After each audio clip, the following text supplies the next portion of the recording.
Hello ma team d'Évolue pas, j'espère que vous allez bien.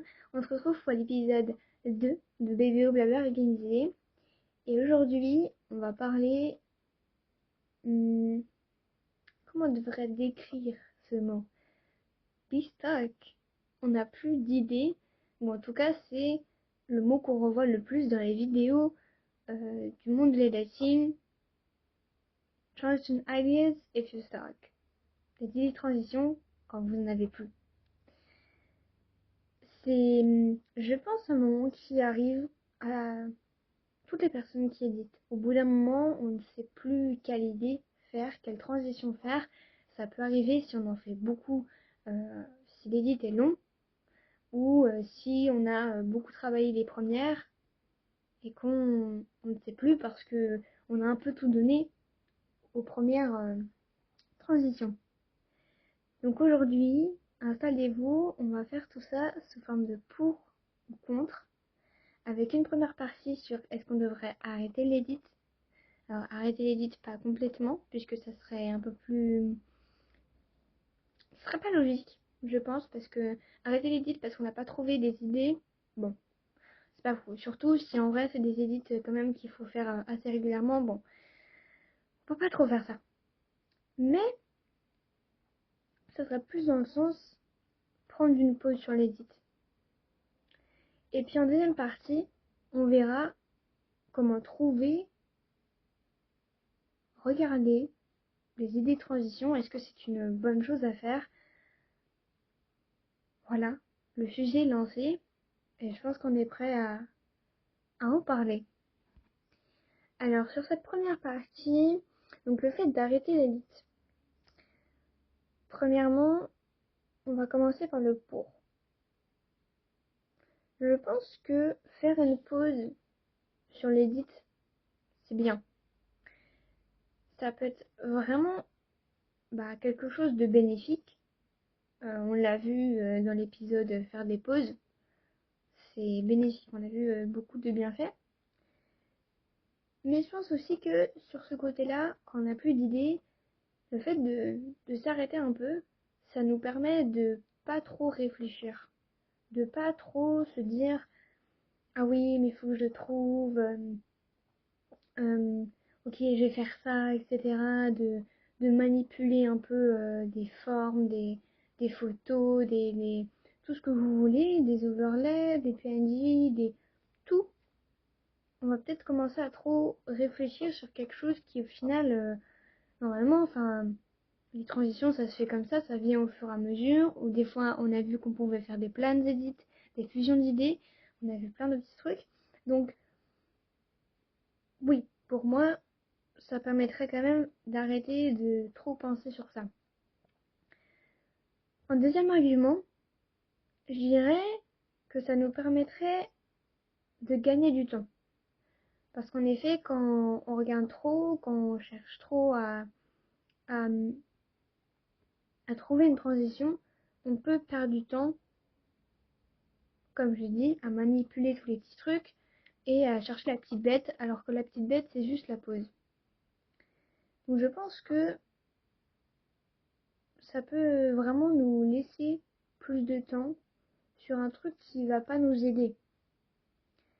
Je pense qu'il y a vraiment ce côté-là où on va gagner en temps en fait. On va gagner en énergie peut-être aussi. Ça pourrait être quelque chose d'autre. Mais en tout cas, voilà.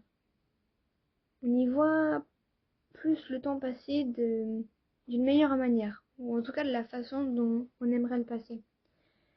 Et puis, également, faire une pause dans son edit,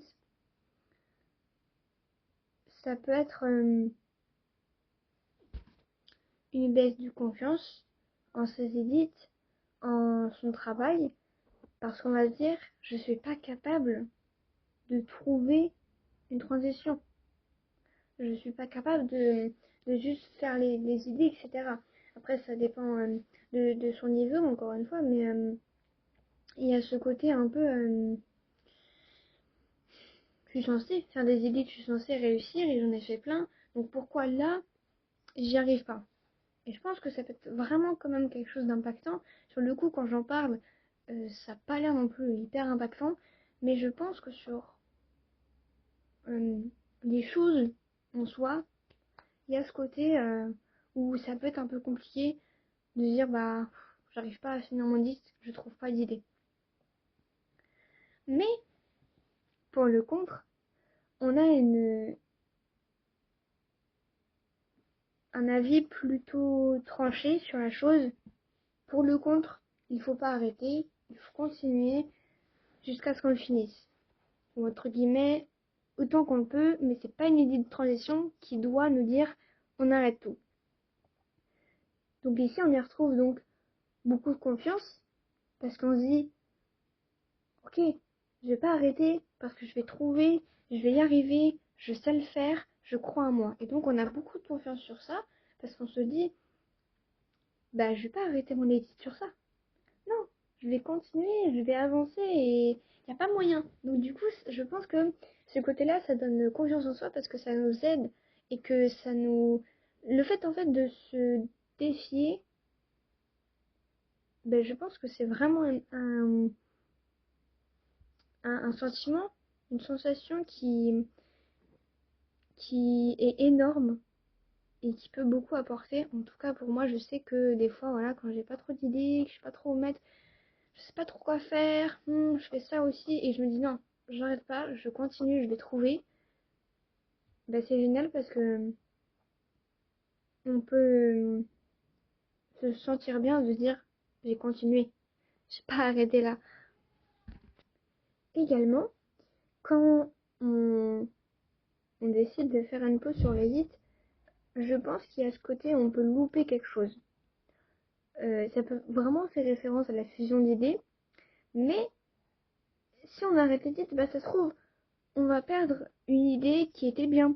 On va, on va perdre peut-être des moments de connaissance qui pouvaient être importants. Parce que ce moment-là aussi, de prendre le temps de continuer malgré tout, ben je pense que ça nous aide. Ça, et ça nous fait peut-être découvrir des choses et tout. Donc, à mon avis, on loupe quelque chose si on ne le fait pas. Ou en tout cas, oui, peut-être pas forcément rester tout le temps, si c'est ça qui peut être compliqué, si ça peut être la part de temps, etc. Bah peut-être le fait qu'on peut peut-être louper quelque chose, peut-être faire un petit peu plus. Essayer de voilà, si on voit que ça va pas, bah on arrête, mais peut-être qu'en fait, c'était là maintenant, et c'était là, juste ce moment-là, il fallait juste attendre un petit peu, faire genre deux, trois manips, et c'est bon, on avait une nouvelle transition, et on était parti dans autre chose.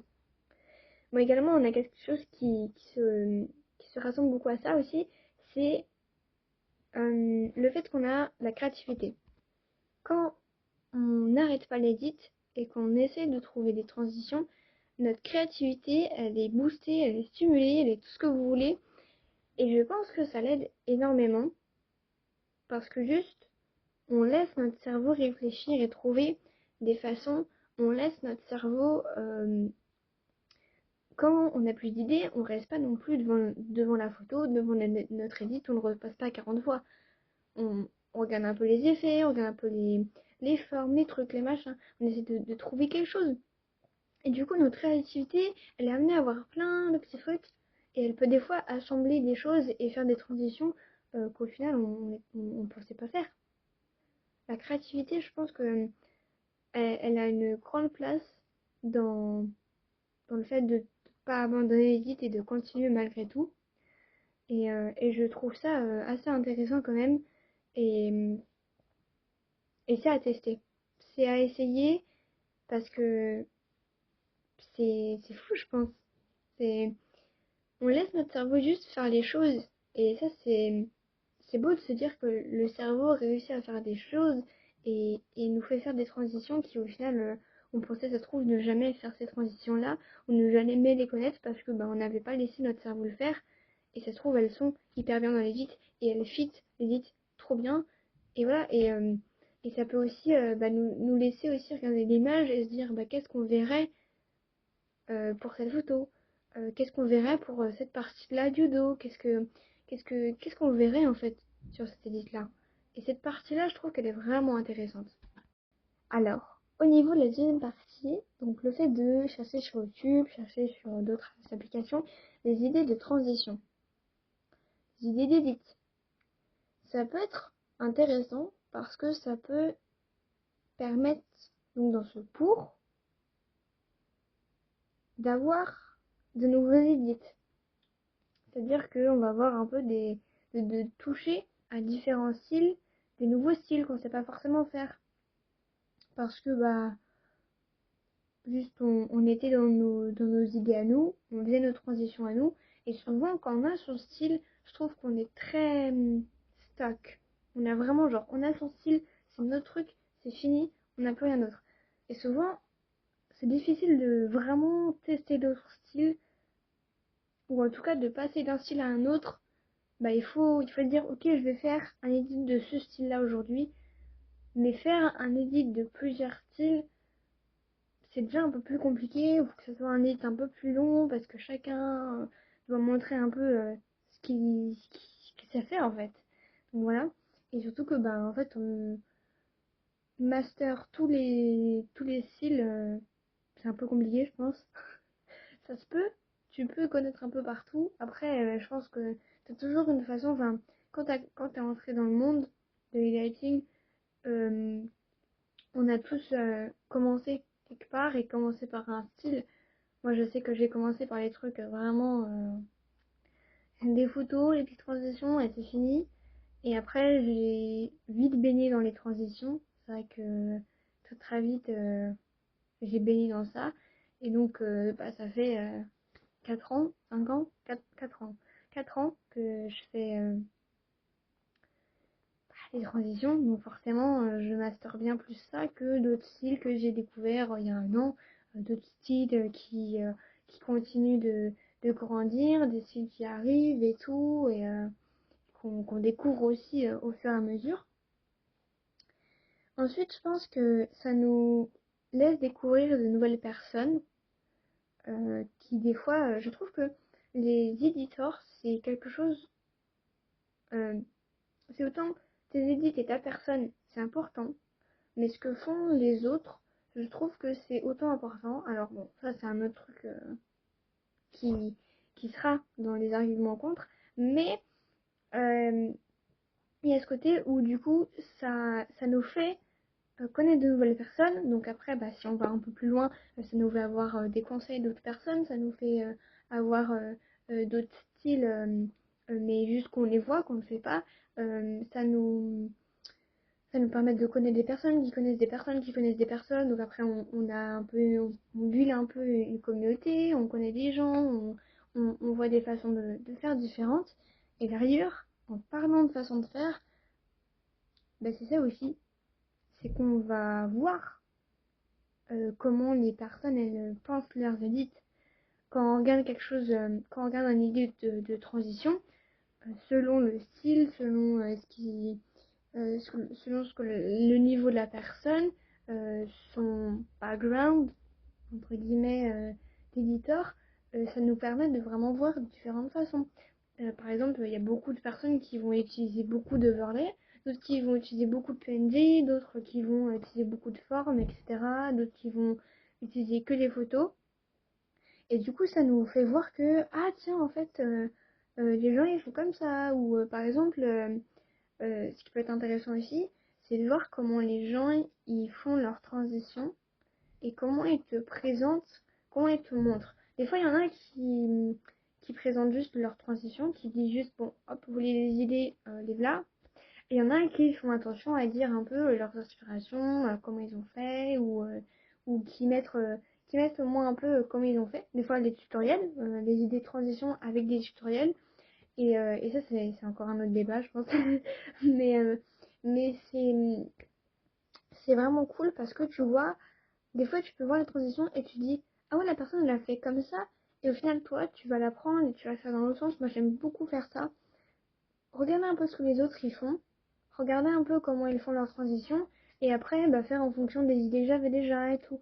Et je trouve ça hyper cool. Voilà. Littéralement, juste, tu vois, d'autres façons, ça t'ouvre ça t'ouvre à de nouvelles idées. Ensuite, le contre. Le contre. Le contre, regarder des idées, je pense que on cherche trop du coup, dans le sens où on, on va trop être à vouloir faire des choses. On va vouloir regarder trop de vidéos, on va vouloir trop trouver la transition qu'il nous faut pour cette partie-là, alors que ça se trouve la transition était bien pour le début ou pour la fin ou pour tout un autre edit qui a été fait il y a 1 an, il y a 2 ans, il y a je sais pas combien de temps, ou qui sera parfaite pour un edit qui sera dans 5 ans, dans 2 ans, ou dans quelques mois, ou dans quelques semaines. Voilà. Mais des fois, quand on cherche des idées de transition, on cherche trop quelque chose, alors que le but, carrément, le but principal, c'est vraiment juste de pas trop chercher, de prendre un peu les premières transitions qui arrivent et d'essayer de les mettre un peu à son effigie. Et donc, je pense que ouais, regarder des idées, ça fait que on chercherait trop la petite bête, trop le petit truc, et du coup, on passerait du temps à trouver quelque chose qui est au final pas forcément possible à faire. Après, on peut penser aussi que c'est mieux de faire 100% nous, 100% nos idées, notre créativité, parce que en prenant ou en regardant les idées des autres, ça fait que on a moins de créativité et on a ce côté où comment expliquer ça? On, on crée pas de nous-mêmes en fait. On crée pas de nous-mêmes et on prend ce que les autres, donc ça nous laisse pas être tranquille en fait. Ça ne laisse pas, vous savez, être un peu avoir ce moment stop en fait. Ça nous enlève ce moment de créativité à nous et je pense qu'il y a une part quand même assez dommage avec ça. Il faut le faire euh, pas trop souvent pour vraiment des occasions ou des moments où ok là c'est bon j'ai plus d'idées c'est fini mais pas trop. Puis évidemment j'ai dit qu'il y avait un argument pour et un argument contre qui se lie un petit peu et là on va parler de la comparaison puisqu'évidemment quand on regarde les idées de transition on se compare à ce que font les autres. On se compare aux transitions, on se dit ah ils arrivent à faire ça et moi j'arriverai jamais à faire ça et tout, je ne saurais jamais faire cette transition et après on se sent mal parce qu'on se dit finalement en fait je voulais trop avoir cette transition, ça aurait été trop incroyable et tout et au final bah en fait j'y arrive pas, enfin en fait je vois pas comment elle a fait la personne et du coup on se dit punaise j'ai pas réussi, j'arrive pas, c'est trop lent, je suis dessus, j'arrive toujours pas, je sais pas comment faire et tout. Et donc on est un peu dans ce truc où bah on se sent mal pour quelque chose qui au final genre juste il fallait prendre l'idée mais la refaire un peu à ton goût genre. Et ouais, il y a ce côté un peu comparaison et on va regarder ce qu'ils font les autres et ah c'est bien et moi c'est pas aussi bien et tout. Donc c'est vrai que c'est assez hum, assez compliqué d'avoir un avis sur la comparaison parce que certains vont peut-être passer au-dessus je pense. Parce que des fois, tu viens juste pour les idées de transition, tu veux juste ta transition et c'est parti et ça va. Et des fois, on va, bah, un peu comme je dis, on va trop chercher et donc on va se comparer et on va avoir moins de confiance en nous. Et c'est sur ce que l'épisode se finit. Je suis très contente. J'ai encore un peu de mal à parler parce que je veux trouver des bons mots comme l'autre fois, mais je suis très contente. C'est vrai que moi aussi j'avais sorti une vidéo idée transition, bon, à l'époque avec Devo. Et si vous voulez aller la voir, allez-y. Allez commenter que vous venez de cette vidéo. Mais voilà, je suis très contente quand même d'avoir fait cet épisode et d'avoir parlé parce que c'est vraiment des sujets qui m'intéressent et des sujets sur lesquels je suis très contente de parler et je me dis que peut-être que ça aidera quelqu'un. Donc ça me rend toujours assez fière de faire ce podcast et de faire des petits épisodes par-ci par-là. En tout cas, j'espère que ça vous aidera et que vous avez aimé ce petit podcast, ce petit épisode 2 de Blabla Organisé. Je vous fais de gros bisous et on se retrouve très fort bientôt. Et voilà. C'était Dévolie pas. épisode 2, avril 2026, sur le fait de ne plus avoir d'idée de transition. Bisous! Mouah.